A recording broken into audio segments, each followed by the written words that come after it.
Well, hello there, ladies and gentlemen. I'm Philanthropone, and I'm back with another round of VR news here. This is a big one. Bioshock, via a Half-Life Alyx mod, has come to virtual reality. It is called Return to Rapture. I just tried it. It's pretty crazy, let me tell you. It's free, obviously. You can get it in the workshop on Steam. I recorded some footage of me playing it, and we're going to go through that right now, so here we go. There you go. You start seeing the plane sink. Alyx, are you still there? It's pretty interesting. I will say it was hard to capture the full sense of Bioshock just because everything is Half-Life Alyx assets. They even reuse Alyx's voice lines from Half-Life Alyx, and they kind of recycle them in creative ways to make new dialogue for this experience. You get all of the weapons from Half-Life Alyx as well to start with, from what I remember. Some things definitely did feel like Bioshock. It was really cool to see and experience. They obviously could not recreate the epic intro where like the shutters open and you go through Rapture in the capsule and see like the whale go by and all that. They couldn't do that with Half-Life Alyx assets, but it was still pretty cool, and I recommend checking it out. So this is what I was talking about, the iconic scene where like the curtains open and you see Rapture and you're going through it in a capsule. This is kind of what they did for that. I am Andrew Ryan, and I'm here to ask you a question. Is a man not entitled to the sweat of his brow? Instead, I chose something different. I chose the impossible. I chose rapture.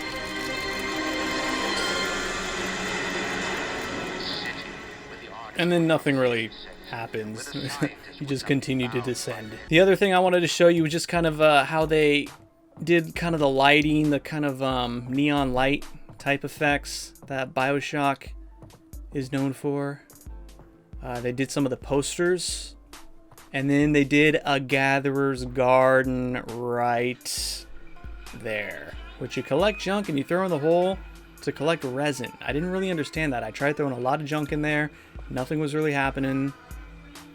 But eventually, I thought at this point that this was the end of the demo or of the mod or whatever, and turns out it wasn't. A lot of enemies spawned shortly after. But yeah, that is Bioshock in VR. In other news, we have a developer who used to be with Altspace offering a bounty of $5,000 for anyone who can hack the Quest 2. This is big. We got Robert Long. He tweeted out, "I'm still offering $5,000 for a Quest 2 jailbreak. Jailbreakers, DM me. Let's break free of Facebook's anti-competitive, anti-privacy ecosystem." And if you thought $5,000 was a lot, well, guess what? Palmer Luckey, who was a co-founder of Oculus and got fired from Facebook back in 2017, he matched it at $5K. So now the reward is up to $10,000 to anyone who can hack the Oculus Quest 2, and then he goes and tags the boss of Epic Games and the creator of Minecraft.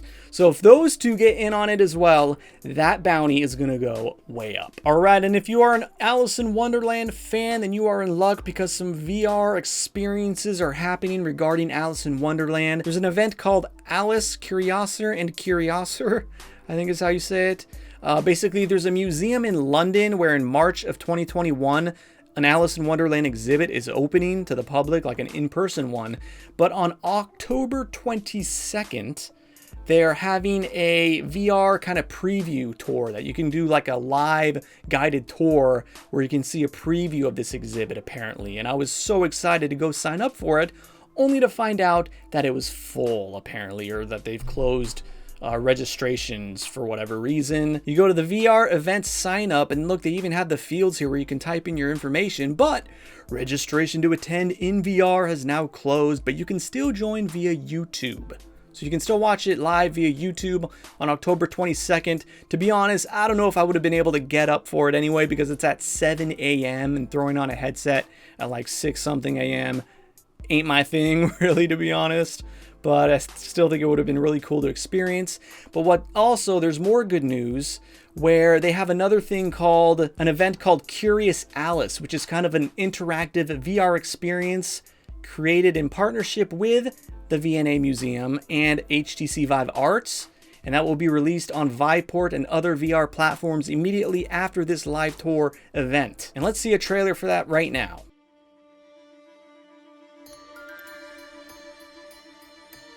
Use your senses to complete curious challenges.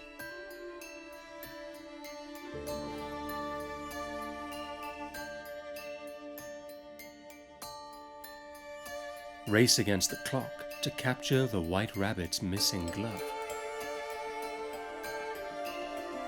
Explore fantastical landscapes. Solve the caterpillar's mind-bending riddles. Defeat the Queen of Hearts in a curious game of croquet.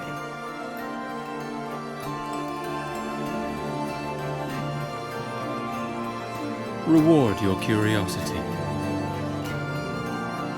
Discover your Wonderland. There you have it.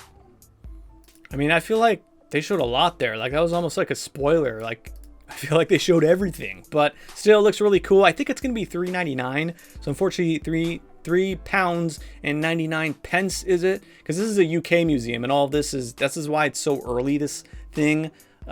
For me, at least in the west coast of the US. And for what it's worth, I'll also say the event in March of 2021, the in-person actual exhibit that you go to at the museum, is also free. You just need to book a time for it. All right, and we got some more good news regarding Valve Index. Their stock has been improving a lot as far as getting headsets out there with minimal wait times. Most kits are now shipping within 2 weeks. Looking at this chart here, every bundle imaginable except the headset kit is 8+ weeks, but the full kit, headset and controllers, base stations, all that is less than 2 weeks if you order right now. So that's very good news. All right, and also courtesy of Road to VR, there was this article that dropped where it says the Quest 2 is dropping backwards compatibility with the Oculus Go app and games. John Carmack confirmed this. We can read a little bit here. It was a little over a year ago when Facebook triumphantly announced that games and apps made for Oculus Go would live on in Oculus Quest, but now with the Go long gone and Quest 1 out of production, the company has decided to no longer support Go titles through Quest 2.